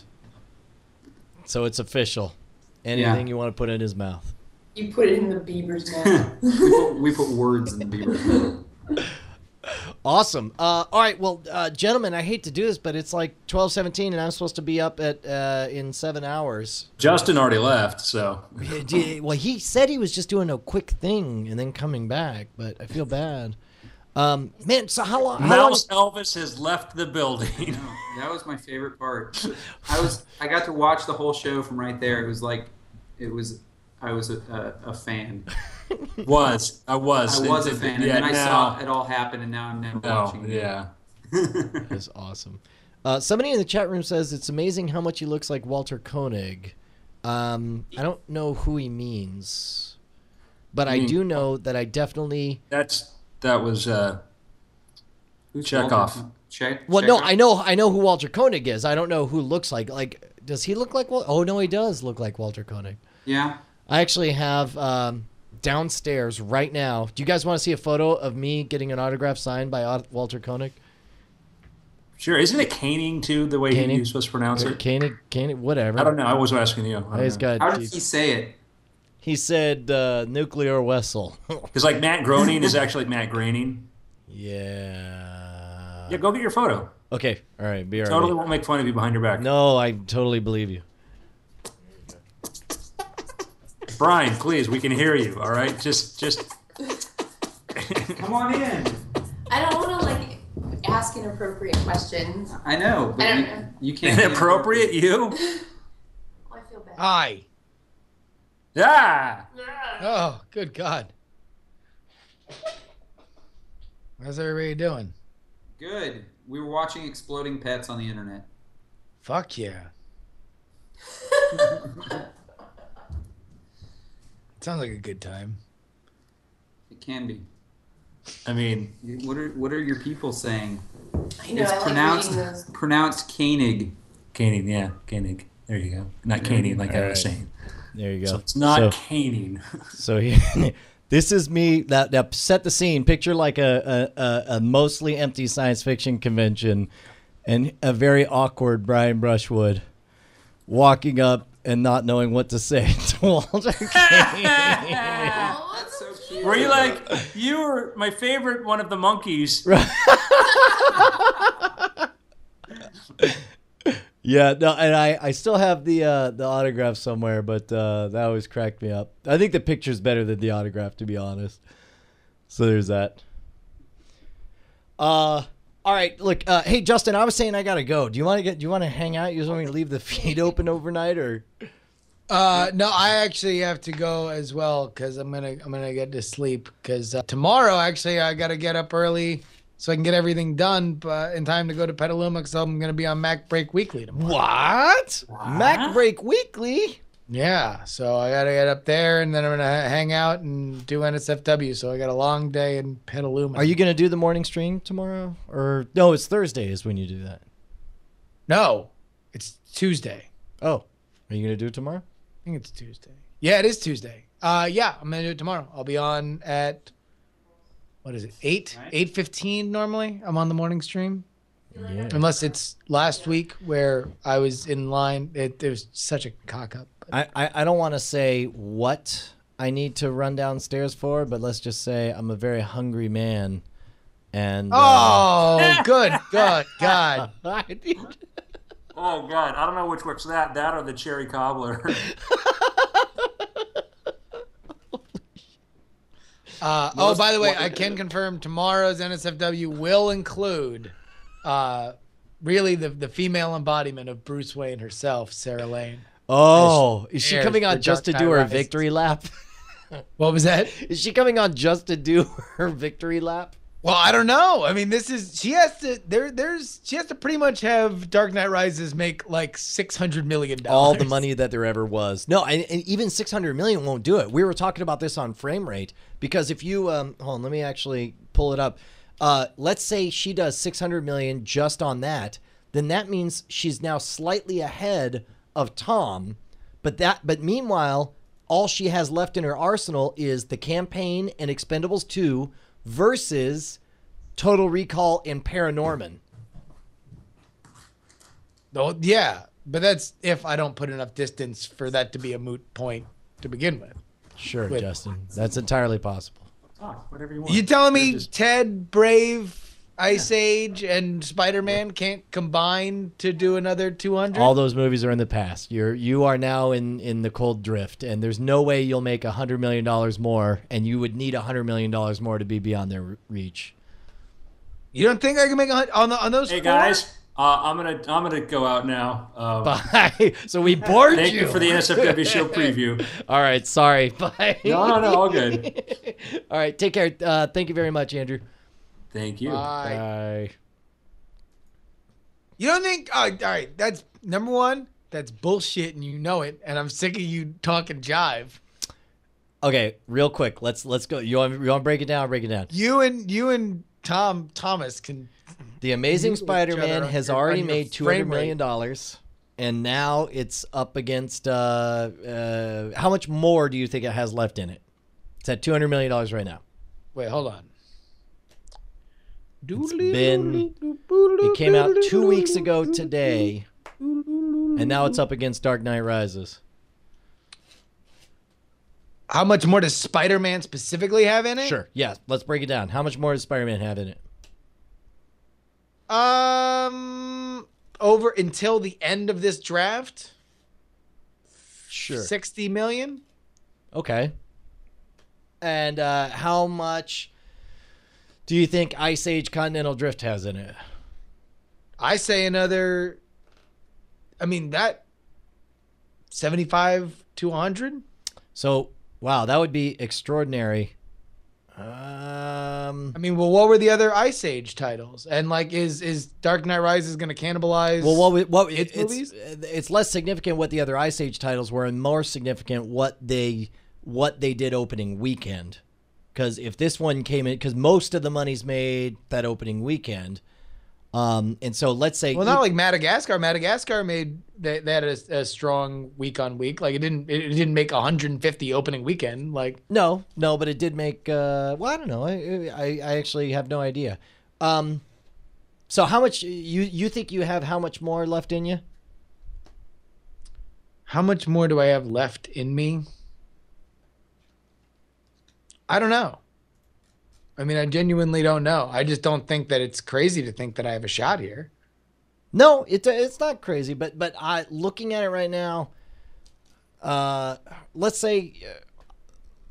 So you think Thomas has the inside track here? I think Total Recall's looking really good. I'm already seeing advertisements for it. See, I think that's gonna get you. So you're worried about my movies getting swallowed up in the vacuum of Dark Knight Rises, not Total Recall, which comes out the week after and is way more in that demo. Yeah, but I mean, to be honest, the thing I'm way more concerned about is Paranorman, which I've seen advertised for almost a full year now. Like, it's phenomenal. That's because you watch exclusively kids programming. No. I'm talking about in the movie theaters. I have not seen a single ad for Paranorman. Because you haven't gone to a single kids movie, which, by the way, should I point out, that is being marketed to kids. I've seen, I don't know. I took Ronnie to go see Little Kid. I took Ronnie to see the Pixar, or what's it called? What was the last thing? I don't know. I'm a shitty. Actually, no.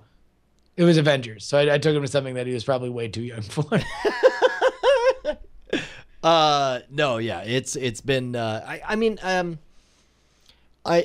I'm going to handicap it, I think, and by the way, yet another flip-flopping brushwood move. You were like, You've been saying that Dark Knight Rises is going to kind of take a dump at the box office because of everyone wants to see happy superheroes now. That was last week. Last week's hypothesis was the world loves happy superheroes. Gloomy superheroes be making money like this.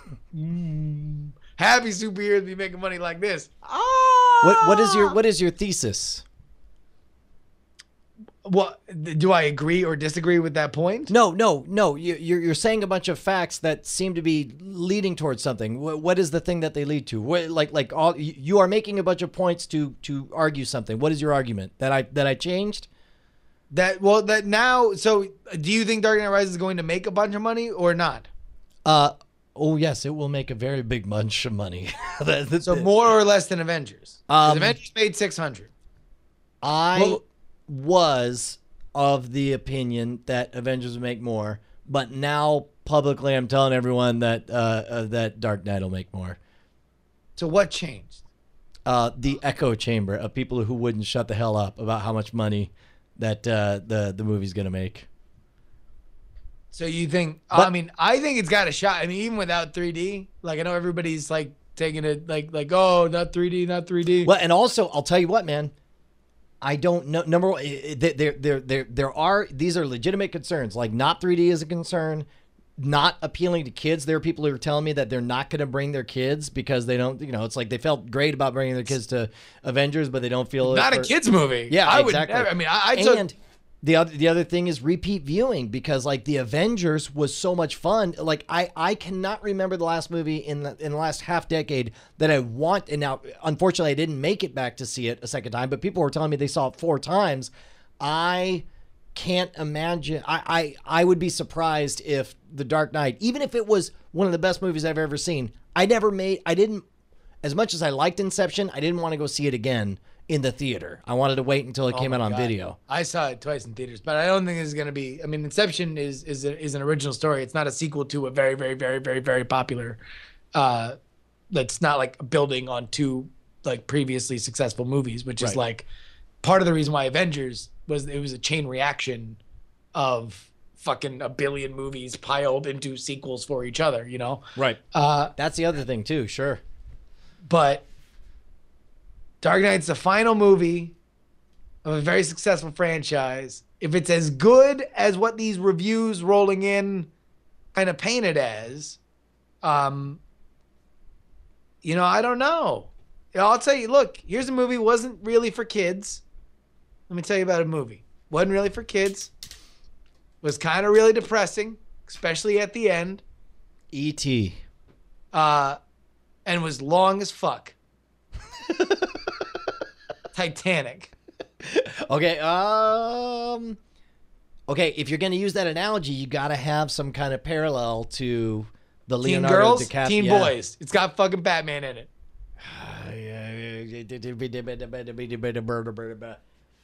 I don't know. I am unsure enough that I'm not remotely willing to make any kind of stake bet at all. Like, well, because I'm a steak dispenser lately. I still, like, you just punch me and I just steak pops out. I'm like the dwarf in Golden Axe. You just fucking hit me, wrap me with a sword, and the steak just fucking flies off me.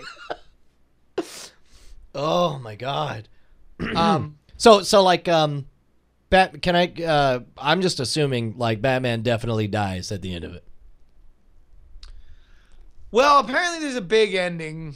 I mean, I've got my own theories on specifically that idea and Joseph Gordon-Levitt's somewhat ill-defined character. God damn it. I saw some chatter in the fucking... God damn it. I saw some chatter in the chat, and now you saying that... Well, I don't repeat what's in the chat. I know. Fuck both of you. Fuck the people in the chat, and then fuck you for solidifying it and taking what was some noise over here and just boring it right in the center of my skull. Here's all I know, is that Nolan loves Joseph Gordon-Levitt, rightfully so, because he's an amazing actor. Super talented. And he plays, according to the trailers, an important role Why are in the movie. Why are you saying this? Do you really want to keep... Okay. No, I mean, listen. All I know is that I don't think that they'd cast him if it was a bullshit role. I think he has an important role. That's all I would say. Okay. Hey, speaking of which, you know that they put like prosthetics on his face for Looper, like like very subtle shit to make him look more. To look more Bruce Willis-y. And like he apparently like is listening to MP3s on loop of him doing his other roles. Which, by the way, am I the only one conflicted about Looper? Having listened to a lot of Smodcast. Have they talked a lot about Looper? No, but they talk an awful lot about Bruce Willis, and they talk about the experience on Cop Out. Like, how... But, like, all right, so Bruce Willis is an asshole. You know how many of your favorite actors are fucking complete dicks? But not only asshole, but, like according to specifically Kevin Smith's talking about how, like, he would do one take, and he'd be like, hey, man, can we get that again? And he was like, no. I mean, I walked from one. Why would you even need another? And it's like hearing that, I'm just like, I don't want to think about that while I'm watching Looper. All right, I'm defeated by your point. Like, is your point that you don't like Looper because Kevin Smith told one side of a story about interactions between him and Bruce Willis? Like, well, okay, fair. Let me phrase it a little more eloquently. Fair or not, the reason actors have brand values is because we project certain aspects of personalities onto them. Absolutely. And Bruce Willis is still riding some echoes of Moonlighting, of Die Hard, of all these other movies, right?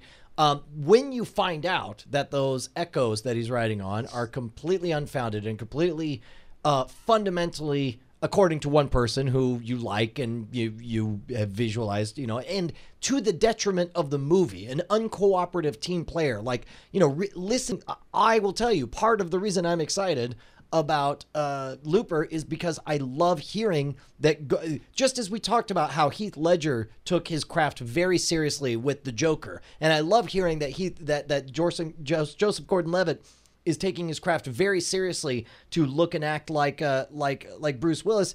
If you get excited about those things, you have to get unexcited about the converse. You can't have it both ways. Okay, but why would... Because Bruce Willis is a guy who has repeatedly kind of stepped up for directors. Like, he works with directors that he likes because he likes to be challenged as an actor. I mean, like, as much as I like Kevin Smith personally, like I'm a fan of his work. So you think he just wasn't interested in the movie, and this is a one case of him being pouty pants? But outside of that, he works hard. So I don't know. Like, number one, it could be a million things. He could fucking be fighting with his girlfriend / wife. He could have been out of coke for fucking a month and a half. You know, there's a billion different reasons why he could have been acting like a dick. One of them, it doesn't seem crazy to me to think that maybe Kevin Smith's particular directing style did not jive with how Bruce Willis likes to work and expects to work as a A-list actor.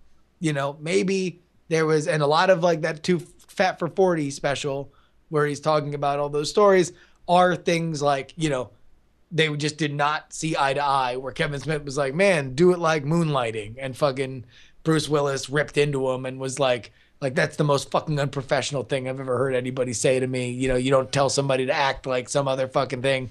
And then like he did like the one take as the Moonlighting guy and was like, that's for you, fat fuck. Like, you know, but I'll say this, Moonrise Kingdom. I'm looking at his IMDb. Moonrise Kingdom was fucking awesome. He was great. It wasn't. It was the weakest. It may be the weakest of all the Wes Anderson films. Did you fucking see it? Yeah. Well, again, this will be a fight more than the Spider-Man fight. Okay. Well, no. The reason You're being fucking crazy, dude. You're Okay. a lunatic. And understand, I liked it, but You're a maniac on the floor, and you're dancing like you've never danced before. I liked it, but the problem is that there's a certain magic to the stilted dialogue that happens in a Wes Anderson movie. It is hypnotic and it draws you in. In this movie, it totally stumbled, and I suspect it's because there were just too many kids. The kids didn't pull it off, and it didn't read as hypnotic and weird, and instead it just read as like really bad acting from kids. I've never seen a movie at the Alamo Drafthouse. I'm starting to think that maybe like there's like some kind of gas. Well, by all means, don't ruining go. movies for you. Don't go see. Sure. That's crazy. I was so down on number one. It's crazy. Here's what I would object to. Cause I mean, I think, listen, you can like or not like Moonrise Kingdom. I mean, that's fine. Like, it's not, to me, it's not his best work. It's not, I think it's, well, understand. It's in the upper tier, but to say it's his weakest, say it's weaker than fucking Darjeeling Limited or fucking The Life Aquatic. I liked both of those. To me, and keep in mind also, maybe we look for different things. I perceive it as the responsibility of the director to sweep me into their existence to where I forget that I'm in a movie theater. And if there's ever a moment, like people talk about how like, oh, I checked the time at this time. And I was like, who the fuck looks at their watch? Because movies are magic and you're not there. You're off in some other place. But then, you know, I've encountered some movies where I'm just like, what are we, about an hour into this or whatever? And the moment I catch myself doing that, I think, fuck. And it's not my fault. It's the director's fault. And that happened during Moonrise Kingdom. And it didn't happen during fucking Darjeeling Limited. Not that I remembered, or I mean, it's hard for me to say because it was a long time ago. But both of those movies I saw at the Alamo Drafthouse as well. You know, and there were little moments in The Life Aquatic, like I was not a fan of the stop motion animation, but I was a fan enough of the character, and I was engaged enough with his bizarre, you know, Captain Ahab quest and so on. But there's some fucking boring. I mean, like the whole first fucking half of Life Aquatic is like really, really boring. And fucking like Owen Wilson's shitty fucking Kentucky, like like as if Owen Wilson didn't speak crazy normally. In Life Aquatic, he decides to speak like this. Man, I don't even remember that part. That's hilarious. Yeah, but anyway. When I was a boy, I used to write you letters. I'm Owen Wilson from The Life Aquatic. I'll tell you what, Darjeeling Limited, you cannot take away some naked ass Natalie Portman. That's for damn show. No, yeah, but that shit was in the movie that they released for free on iTunes. They had free Natalie Portman ass on iTunes. You know what? It was also fucking 80 feet tall right in front of my face while I had chicken wings in front of me. Hell yeah. No, and a beer in my hand. You try to take away from it. I'll tell you what I seen. You can't tell me. You could tell me I made it up. You can tell me it's swamp gas or maybe a weather balloon. But I seen the 40-foot ass of Natalie Portman. It was fucking amazing. Don't take that away. All right, how do we get off? Okay, so anyway, fucking, my point is not that fucking the Wes Anderson thing is. Although fucking I'm way too serious about Wes Anderson. But, my point is that Bruce Willis steps up for fucking directors. All of his best roles are all for different directors that are noted directors. Sixth Sense, Die Hard, Fifth Element, Pulp Fiction. So you think he's just playing his own level of game where he's just an asshole to anyone who doesn't feel like challenges him in the right way? Probably. I mean, but I don't think that's unique. I don't think that he is. It's like, wow, look at fucking Bruce Willis being an asshole to people he doesn't like as an A-list actor. Like, I think that's probably. It's not like that weirdly, but here's the thing. It's not the being an asshole part that bothers me. It's the phoning it in part that really bums me out. Like, I want to respect the people for capturing these people and hearing, like you'll notice in everything I told you, I didn't say that he was an asshole to Kevin Smith. I can't tell you one story about him being an asshole. I can only tell you about stories where he refused to do his fucking job. And I don't care who you are. I don't care how shitty the role. If you're fucking being paid to twist balloons, you twist the fuck out of those balloons and you do your job. Okay, that wouldn't fall under the category of being an asshole? What? Well, Not I mean, doing I guess your fucking job. But you're not doing your job. If you do one take and you walk from one place to the other, and because the role doesn't interest you, because you don't respect whoever's in charge of the project, you just decide that you're gonna stare them down and refuse to do it. Fuck you. That's totally unpro, and that is unforgivable. Okay. And that does bother me, and it's hard to let go when I look at Looper, especially when I'm hearing so many great things about Joseph Gordon-Levitt. Yeah, I mean, I guess I don't think. I guess fucking I understand your entire unprofessional point. is what bugs me. I don't know how much that bothers me personally in terms of other roles that he's done, because I just kind of suspect that kind of shit happens all the fucking Wait, real time. quick, and this will matter. Moonrise Kingdom or The Fantastic Mr. Fox? You want to know what? I still haven't seen The Fantastic Mr. Fox because I don't watch fucking kids movies. Dude, it's pure magic, freebased into your eyes while singing orgasmic tunes into your ear holes. It's inhaling pheromones while you're fucking a dolphin's blowhole. It's magic. I'm just a unicorn, humping a dolphin, humping a dolphin. I mean, I need to see it. I know everybody loves it. And like after what's it called? Magic. After Darjeeling Limited and fucking Life Aquatic, I know like a lot of friends of mine were like, "This is the best Wes Anderson movie that he's done in a long time." Can I make a non-binding appeal to the chat room? Just a poll to find out which they liked better. Just to encourage you, maybe. Which did you guys like better? Fantastic Mr. Fox or any other movie? Fox. What's the best? I guess that's the question. Is what's the best Wes Anderson film? And I would say probably for me, Fantastic Mr. Royal Fox. Tenenbaums. Really? I mean that I know that's. I mean that's a lot Bonnie's of people favorite. would say Rushmore. No. I actually I thought. Or Fantastic Mr. Fox. I mean, I've heard that before. I mean, I don't think that's a crazy position to take. Yeah. For me, it's Royal Tenenbaums only because I very much love and identify with that story, and also because I think that's a very hard challenge to have an ensemble cast So like where that would you- where where would you everybody kind of shows up. Where would you? I don't know. I wonder if we're as far off as you think with Moonrise Kingdom. Like, what would you put at the bottom? You put like Bottle Rocket at the bottom. Of Wes Anderson movies? Yeah. Darjeeling. Okay, so that's bottom. I'll put it in the lower half. It was unexceptional. Darjeeling, then Zizou, then Bottle Rocket, then Rushmore. I mean, granted, Fantastic Mr. Fox isn't going to be on the list because I haven't seen it. Right. No, you want to know? I put Moonrise Kingdom, then Rushmore, then Royal Tenenbaums. Wow, so you put Moonrise Kingdom above those other two. Above which two? Above Zizou and Without a Darjeeling. doubt. Yeah. Like in the blink of an eye. Wow. No. I definitely would put it below Life Aquatic. Mainly because there was more characters I was interested in. Like what can you say?